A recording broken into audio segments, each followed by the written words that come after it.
Alright, here's another one. Remember when rape happens? And then... I want to keep that in. Don't. I'm gonna keep that in. I'm gonna keep that in. It's out of context. I'm keeping that in. I'm a moderate person. Literally, look at the last episode. You just said you endorsed slavery. I'm keeping that in. Welcome back to the InaneBrains podcast. I'm your host Lance with my unhinged co-host Jenna. Say what? Judge me by my actions and not my words. I was having a conversation with Lance, and then he decided to start the episode. I didn't realize he started it. But I was gonna say that, but I was gonna say I pressed it and I was like, okay, I was gonna start the episode, but you said that already. My friend and I were having a conversation about the Bible. No, yeah, totally. That's exactly what she was talking about. Yes, and yeah, totally. I was just flaunting my knowledge about the Bible because I've read the whole thing. Right. Totally. Yes. She just definitely didn't want to reminisce about when rape happened. This is a bad look for me publicly. Dude. You've said some worse shit on here, and you fucking on here? know. No. In public, maybe. I think you've said some pretty bad... Literally, look at the last episode. I get that was a joke, but, like, come on. Because you're sitting right in front of me, and I looked at you in the eyes when I said that I endorse slavery. Like, how is that not hilarious? I looked you in the eyes, and I said, we, as a podcast, endorse slavery. How about we just... I'm gonna take that clip, edit it out, and where it says... we as a podcast how about every time we say something like wholesome or nice, just replace it with that? Yeah, I need to save that audio bite. But let me just say, follow us on Instagram if you want to stay updated when you upload. If you want to stay updated on the slavery situation, nasty business. Yeah, InaneBrains, InaneBrains on Instagram. If you're on YouTube, like, comment, subscribe. This episode, I don't really know what to talk about. Let's talk about the Bible. Do you actually? Well, I'll just flaunt my knowledge. Because she said she's read the Bible. I haven't, and I claim to be a Christian. Yeah, so if you guys don't know, Lance is pretty Christian. She's pretty nothing. Yeah, I'm pretty nothing. Not even atheist. I'm just kind of, like, indifferent to, like, any kind of religion. Because I just exist, you know. I'm probably not even... She just be vibing. Yeah, I just be vibing around. But I have a lot of Christian and Catholic friends, so... You get that secondhand. Yeah. Like that. I guess so. You know, I make friends that are, like, really far left, and sometimes they question me a bit, where they're just like, Jenna, how come you have so many, like, religious friends? And I'm like, they're just nice people. Like, which is true. All Christians are nice people. I don't know about that one. The freaky priests, they get inside the kid. But yeah, but... Except the priests. We don't fuck with the priests. Unless you're black. Unless you're a black priest. Okay. Yeah. Let me just say, when I used to go to church... Black church is just a different playing field. Yeah, when I used to go to church when I was younger, black church. Did you actually go to a black church with, like, the singing and everything? That's the thing. They had singing, but not to the point where people... But not good singers. No, they sang great. It's just, great. Not to the point of, like, how lively they make it out. The media make it seems like, yeah, they sing, oh, it's all nice, yeah. You learn about the gospel, but it's not like super hood, like... Okay. Were you ever churches. encouraged to, like, join, like, be a choir boy or something like that? No, thank the Lord. We sat all the way in. It was like, okay, the church that we went to was this big-ass dome in Crenshaw. If you know it, then... I don't know it. I don't remember. I was, like, probably... I think I stopped going at, like, 12, 13. But it was this big-ass dome. It looked like a stadium. Oh. Like, it was big, and we had to sit all the way in the back because my sister's in a wheelchair. Damn, you guys... oh, never mind. I was going to say, you guys edgy sitting in the back of church. Yeah. So, we had to sit all the way in the back. So, I think my family did know the minister there personally. Oh, that's always That's always kind of cool. Yeah, I think we did know the minister personally, but it never got to the point where he knew me personally. So I never had a relationship with him. So I never even got the opportunity. Excuse me. I never even got the opportunity to interact with him for that question to even be brought up. Mm-hmm. But church for me younger, I feel like it's more like how church is traditionally portrayed with media, like, oh my god, this is so boring. Definitely my experience. Towards like a younger age, yeah. But if you're not avidly trying to learn about the word. That age, then yeah, you might. I perceived it myself as like boring, like oh my god, I can't wait till I'm done. I can't wait till I'm out of here. I think that's even like just a saying. It's like, oh, it's just sitting through church type of thing. Right. So, I wouldn't say I had a negative experience, but I've always perceived it as that. But if I was able to go back to church with a fresh mind, you think you'll enjoy it? I think so. In terms of like me learning more about, the religion and more about that, I feel like I'd be more open to it. Yeah. Now. Although I don't follow anything, I was raised Christian, so like my dad would drag me to church as well. Mm-hmm. And yeah, I was pretty bored because sometimes we go to like Mexican church and then other times we go to white church. What's the difference between Mexican and white church? They speak Spanish in one. That's it? Nothing more like, not like black churches where they're like really, super like... So the church that we go to is, that one, and it's split into two kinds of churches. So there's like a classic one that was built like a long time ago, and then they have the newer church that's made. Mexican church is mostly held in the classic one. Mm-hmm. So it kind of has that like cool, like, historic vibe to it. Mm-hmm. And then the newer one is just kind of like whitewashed a little. Mm-hmm. But, they still use it for space and whatever. Right. But, yeah, religion doesn't really interest me on a spiritual level. But intellectually, I think, the Bible is still a piece of literature, no matter what. That's one thing I did want to ask you about. Did you ever learn anything from it? From the Bible? Yeah, like any of the, like, passages, like anything to help, like, further, like, your knowledge or anything. Did you ever learn anything from it? To some, like, people's dismay, I don't really think I gained anything that, like, positively or spiritually. What I've noticed a lot was a lot of inconsistency, but it's just because it's been written by, like, multiple people. A lot of people don't realize that. The Bible was written by multiple people at different points in time, so it's a little hard to follow some parts, because, like, the switch up is a little... there's a transition or two. What, from, like, the old to the new? Yeah, mostly. Because, like, my favorite bits are Genesis, and they're, like, really old parts. And for my other Christian friends, like, wow, you like Genesis? Genesis is, like, the Dark Ages. Genesis?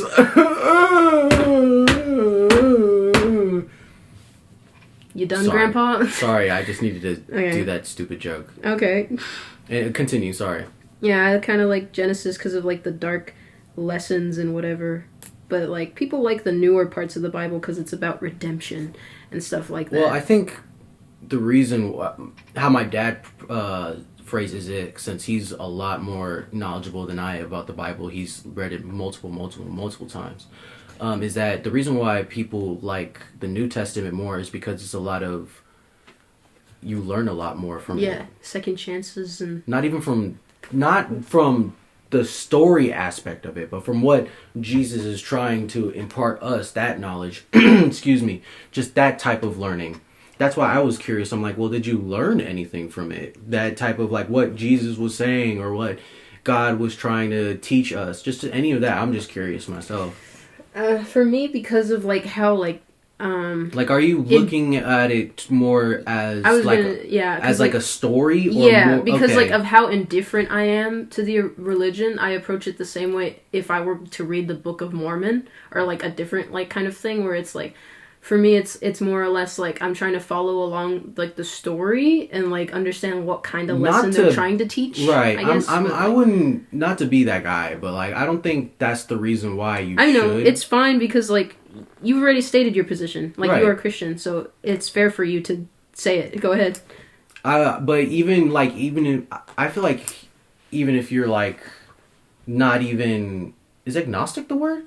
Where you don't believe anything? Yeah, I think that's right. Yeah, even if you're agnostic... South Park makes fun. He's like, we're agnostic. We can't decide whether we want Pepsi or Cola, because either one could be the chosen soda, or something like that.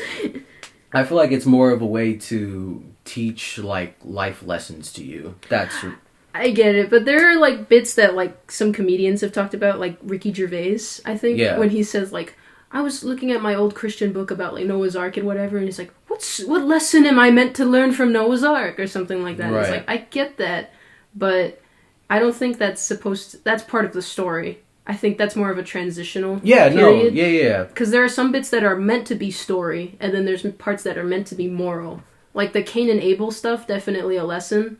It's a brother killing another brother, and it's like, maybe you shouldn't do that. Yeah, maybe that's kind of messed up.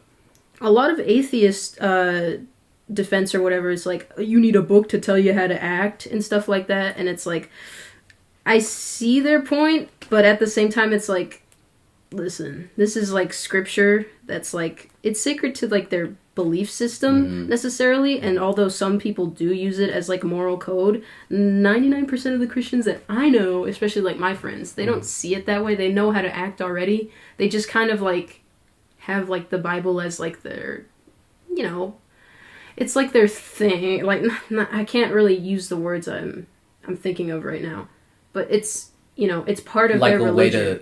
Like a way to back them up, like their... I'm saying some Christians do, like, they probably wouldn't know how to act if they didn't have the Bible, and that's, like, really major side of things. Right. Because, like, there's always a major side. There's bad Sonic fans.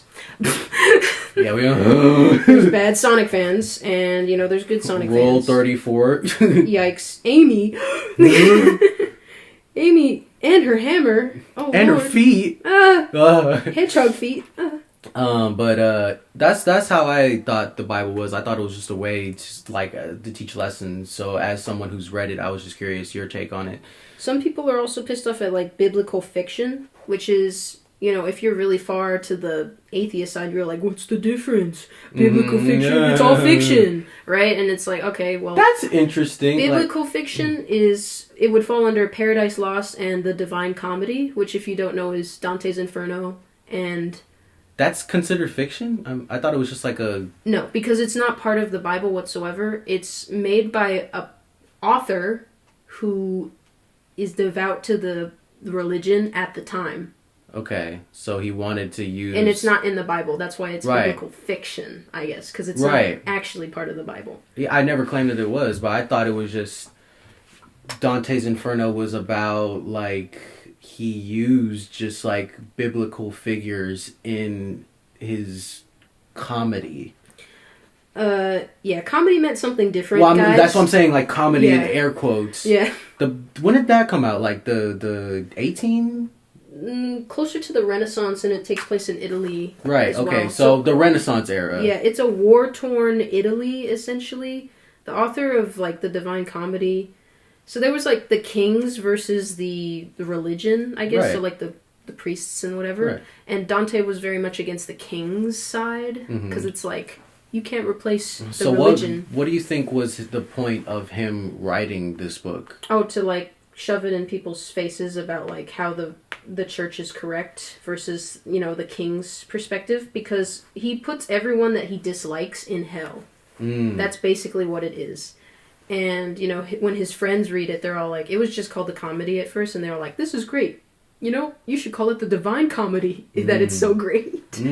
And stuff like that, yeah. So he's devised punishments. And the Divine Comedy is not just hell. He goes to, like, heaven later, which is Paradiso. Italian. Right. Mamma mia. Yes. Mamma mia. So... Comedy just means that everyone is getting what they deserve. Yeah. Back then. Right. Yeah. So Dante's Inferno is about like him as a person on a fictional quest. Yeah, on like a fictional quest. Yeah. So when he goes down into hell, he meets his idol. There's like a lot of these things where it's like fan fiction-esque. That's why it's biblical fiction. Right. So he meets his idol. Yeah, this is basically fan fiction. It is, it's fan fiction. He meets his idol, which is another poet, and his name is... Oh, fuck, I forgot. Vincent? No. Van Gogh? No, it's someone else. It's, Virgil. His name is Virgil, and he's an old poet as well. And Virgil tells him that he has to go through, like, walk through hell to make it, like, walk through heaven. And in between, there's like go through the trials of hell to get to heaven. And so like when he's walking through hell, he can see all these kings and stuff that are in hell with him. That is going true. through their punishment. Like Dante is not banished to hell. He's walking through it. Mm-hmm. So whenever someone gets in his way, Virgil always says, "We're on a quest from God," and people just kind of like move aside. They're like, "Oh, really? Okay, well, fuck." Oh, okay. Oh, I see. Yeah. I'm only asking because I don't know shit about this. It's also very like another fan fiction aspect is that he combined a lot of like fictional characters together. It is literally a Sonic fan fiction. So that's all Dante's Inferno is. Medusa is in hell, and that's Greek mythology. Okay. So that's really right. Right. What? Right. Yeah. What? So are they using like Medusa as like a figure of like a demon? Yeah, she's kind of a trial in a sense of like she wouldn't allow Dante to pass. Virgil says, "We're on a quest from God." She still wouldn't pass. An angel comes down, breaks down like doors and causes a bunch of damage, and he says like, "You fuck out the way." Yes, and you will suffer the fate of Cerberus. And like before that, you see Cerberus, which is the three-headed dog, also Greek mythology. Right. But Cerberus is all fucked up. Like, he's, like, beaten or whatever. And so they establish that earlier on, and then they say later, he's like, "You'll suffer the same fate as Cerberus." So someone else probably walked through hell, and Cerberus wouldn't move, and I guess the angel fucked them up. So, yeah, there's a lot of, like, that's interesting. You said you wanted that, right? That book? I want that book badly. Is it... It's very quotable. You said, isn't it 3 books? Well, the Divine Comedy, like I said, it's divided into 3 parts. It's in 3 Some parts. people sell them, like the book that's like just the whole thing, that's separated in 3 parts, and then some people sell them separately, like Inferno, and then Purgatory, and then Paradiso. Right. Yeah. So, yeah. The Circles of Hell is like, it serves as like, if you've seen any media where it features hell, they're probably inspired by Dante's Inferno. Because the 9 circles is a fictional thing that he came up with. Right. Very revolutionary. And yeah, the 9 circles are comprised of like 7 deadly sins as well as like some extra bits, I guess. So like, outermost circle of hell is just like Earth, but because it's people that are not bound to a religion at all. So people like me. People like me. We'd be on the outside of like hell. Oh, that's what I forgot. I forgot to put this away. They'd be on the outskirts of hell, which is basically like there's no punishment, but you're just like walking around lost and whatever, because you were lost in life and whatever. That felt how you phrased that. That felt like a Joker quote, like a Heath Ledger Joker quote. You're lost in life. Because you're lost in life. You want to see a magic trick? Basically, yeah. And, like, Paradise Lost is a different one, which is basically, if I were to sum it up, it's just, like, sad boy Satan, e-boy Satan. Sad e-boy Satan gets kicked out by his father, and his father doesn't love him and whatever. Where he's like, "Whatever, Dad." That's exactly what it is. And he's listening to My Chemical Romance and fucking... Yeah. Actually... Because, like, my school actually did the production of Paradise Lost, because there is a playwright written for it. And it's like the book, but it's more comical? That's not a word. What comedical? I just... Comedical? Yeah. Comedical, yeah. Comedical? I want that on a shirt. Comedical. In the playwright version, Satan is played by a female. Okay. Whereas the book, he's a guy. And then... yeah, I know. Well, that's the big... I think Satan is a man anyway. Yeah, or a male. So. A male. In most stuff, yeah, because, you know, men are important back then. And now. So every literature depicts them as being male. The newer playwright, she's kind of, like, more disgruntled. And then, like, the angels are a little, like... They're a little dense. Yeah, it says... So she had the book and just gave it to me of the play. It says the first thing is, formerly Archangel Lucifer, a rebellious angel, tempter of humanity, clever, wounded, free. So I think of rebellious angel as like, whatever, Dad, I'm gonna fucking... That is what the story is like. And you can tell, like, some of the fan fiction is still in there. This one, Paradise Lost, is a little more serious when it comes to it. It is basically just about the evolution of Satan as a character. So how he becomes... Or Lucifer the angel to the devil, Satan. Yeah. And there are bits where it's like you can tell it's like, okay, that guy, the author's just inputting his personal stuff in there. Right. There's a point where Satan's on Earth. He looks up at the sky, and he says like the most random shit. Is like, man, who would need a priest to talk to God when I can just yell at him from here? But hey, God, what? Yeah, so he's saying obviously the author doesn't like priests or people that claim they can communicate with God, like men of the cloth. As in, like, actually, like you could just talk to him your own way or something. You pray and you talk to him. Which is completely valid in my opinion. So because priests do wrongdoings, but in religion, touching kids, you freaking priest, get inside of kids. Jesus Christ. But quite literally Jesus Christ.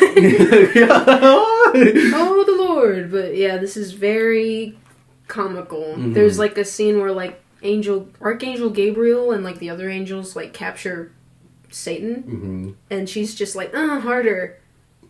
Okay. Yeah, it's like that kind of, I guess. Yeah, like there's Adam and Eve in here, and they're played like idiots, like they are idiots because they know nothing, right? They're babies. Okay, right.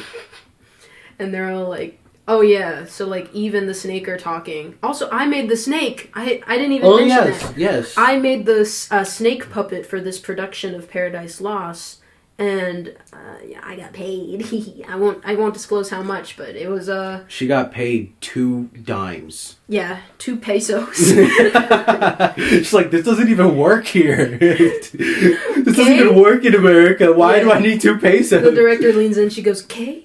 And you got paid. No, get the fuck out. Yeah. One of the scenes is supposed to be like Eve is talking to the snake, and the snake is like, "You should eat from that tree," and Eve is like, "Huh?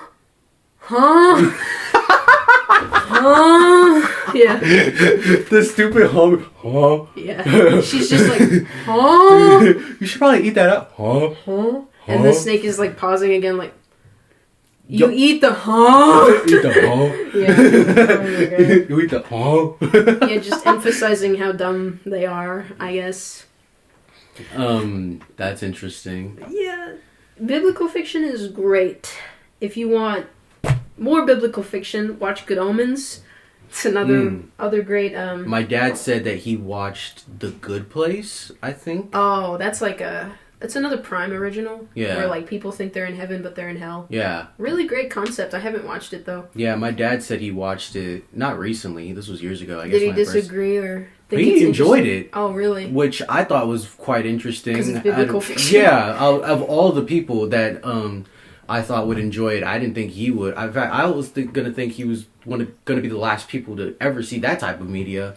It's clever, I've heard, because like my mom has described it to me. She watches everything, so of course she knows it. Right. But like she said, like one of them, it's like this guy thinks he's in heaven, and he finds out later that he's like, I don't understand. I've been so nice to everyone. It's that he's annoying other people, and it's a sin, I guess. So he's in hell. Annoy people? Well, like he thinks he's being, just give me my card. Bye, Lance. Yep. Bye, Lance. But yeah, they said like, I don't understand. I've been so nice and like caring and understanding, and I'm attentive.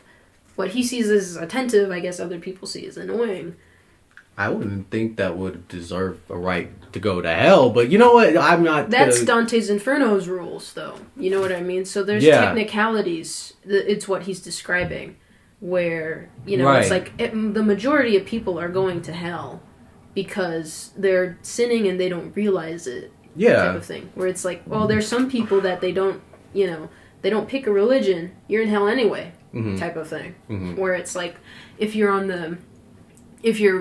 Christian today, I don't think that's the belief. Correct me if I'm wrong. It's like you would probably believe it's like, well, if you're trying hard enough, you would make it to heaven. Right. Type of if thing. You're being all wishy-washy about it, then... and it's not on technicality terms. It's like it's a fair judgment about like how you behaved your entire life. No, yeah. If you claim to or that Jesus Christ is your savior, then yeah, there are some like arguments that it's like, okay, now you're being like, because what are those like? I think the Jubilee, those videos where it's like people argue. Oh, like the 20... It says like 5 Christians fight against 5 atheists or something like that. And their arguments on both ends are kind of like, I don't know about that. Like, some atheists is like, let's say I'm a Nazi, and then at the end of my life, I believe in God. Am I going to heaven? And then they're all like, yeah, you're going to heaven. And I'm like, wait a minute. Wait, on both ends. So he's like, can we pause? Look.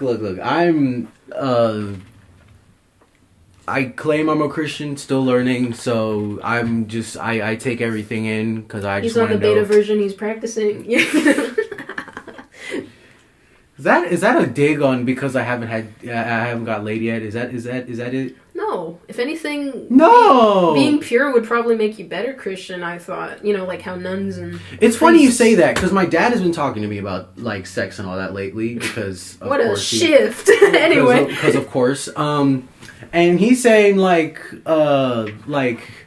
yeah, bro, get laid, basically. Get laid. And I'm like, but didn't the Bible say you should be pure and stuff? He's like, little nigga, get laid. I'm like, okay, I'll just do that. That's a culture clash, because a lot of Mexican people also believe, like, you know, stay pure type of thing, especially with their girls. Right. Oh, no, but that's just I feel like a family thing at that point. Like, that's what I mean, culture clash. Yeah, so I don't know what to believe right now. I'm chilling. I'm not rushing towards sex, nor am I denying it. Definitely the way to go. You should never rush or do anything like, yeah. I'm just chilling, bro. I just want to fucking go home and eat Cheerios. Always great to meet people, though. Yeah, through sex. Nice to meet you. Want to fuck? We both got buckets of chicken. You want to do it? Oh my god. Have you seen that clip? I have not. That's the TF2 clip with Scout. Oh no, I haven't seen that. He says like, you're terrible with girls. And he says, I'm great with girls. And it flashes back, he's like, hey, we both got buckets of chicken. You want to do it? And she's like, yeah, okay. I have not seen that, no. I'm just curious, man. I'm trying to take in all the information I can and not discredit anything. Like, I know what I believe, but I'm not gonna, downplay you and make you feel bad for what you like. That feels fucking stupid. If anything, yeah, that's wrong. It's wrong when it comes to anything. Right. Like any religion or like any anything, belief. Yes. Vegans, like they're... No, vegans suck. Fuck them. Yeah, fuck them. They're going to hell. Yeah. There's a special place in hell. Yeah, for vegans. I'd say third circle, maybe. Where would they go? Probably Pride. Because, like, they're pushing their stuff on each other. But, I like the 9 circles idea. Because it's like, everything's organized. Yeah, that's the only reason why Jenna likes it. Everything's organized. Their punishments were very interesting as well. You have to be really creative to think about this kind of thing. And it's also been redone. I don't know if you know. Just glaze him more. Just keep sucking his dick more. Yeah, it's a great story. Yeah. And then, like, they have a game called Dante's Inferno, which I've been playing. Hard to play because it's so disgusting. I think I heard. The video game, yeah? Yeah, I just passed the lust ring. The lust ring is disgusting. Ass and titties everywhere? Not the kind you want. Oh, okay. Like Pussy Monster Scorpion. Imagine that. Oh, God. And then, like, tongues coming out of tits. Like Pussy Monster Scorpion. Yeah, exactly. That sounds like a death metal band. Let's start it. We are Pussy Monster Scorpion. This is the heaviest metal song you ever hear. If you have a child or a baby, put them in the center. I met a girl and I really kind of liked her. That's the greatest thing ever. I think I've seen that clip. That's the best. But yeah, like, it was disgusting. And they have bosses at the end of every segment, or every ring, I guess I should say. I think that's just most games in general. The boss was disgusting. Like, she's basically, like, all naked, but, like, all disgusting monster. Damn it, you had me at naked. Now you had to ruin it. What the fuck wrong with you? I'm about to kill your sex life right now. I'm about to say you're about to kill, like how I perceive, like... Tongues coming out of nipple. And I had to watch that a lot because I was dying to that boss. Like, they have an intro scene. Ah, fuck. Horrible. This is a very interesting episode. I didn't think you would delve into biblical fiction and anything. But you know what? I enjoyed it, and I know it's it's a taboo topic, so I'm gonna just end it off like this. Believe what you want to believe. And don't be stupid when it comes to other people's, like, beliefs, but also feelings. You know, you could believe one thing, and then, like, your friend can believe something totally different, and that's amazingly fine. Yeah, that's cool. Because I have friends that are, like, on different political sides of the spectrum, different gay spectrums, different religion spectrums. I mean, it's great to have if you have friends that are just like you're not learning anything. And if the Bible's the thing, and everyone's going to hell, just look at them and be like, "Doge yourself." But don't, like, you know, pay or you know, demean them. I wouldn't. I'm not. Jenna's one of my closest friends. She'll believe in shit. Yeah, let's say the flying spaghetti monster exists. You're going to hell, dude. You didn't do enough crazy tasks, Lance. You need to learn harmonica, recorder, and play games all day. Yeah, you only checked off one of those. Yeah, yep. The recorder one. Oh my god. Yeah, thank you everybody listening. Make sure to follow us on Instagram to stay updated at InaneBrains, InaneBrains. And remember to praise our one and only savior, Lightning McQueen. Yep, that's the religion I believe in, Lightning McQueen. This episode's been wild. It was interesting. I enjoyed it. If you're on YouTube, you know, like, comment, subscribe. What should they comment, Jenna? Comment where you're going to hell, which ring. Which hell? Lust, pride, I don't remember. Look them up. In Dante's Inferno, Gluttony? which circle of hell would you go to? I'd probably go to... I'm going to greed. Lust. I watch a lot of porn. Damn. Yeah, you're going to lust. Yeah. Have fun with the pussy monster scorpions. Yay! I can't believe I just exposed that part of myself, but I don't give a fuck, you know, I'm human. Anything else, Jenna? Don't get fucked by the pussy monster scorpions, guys. That's my job.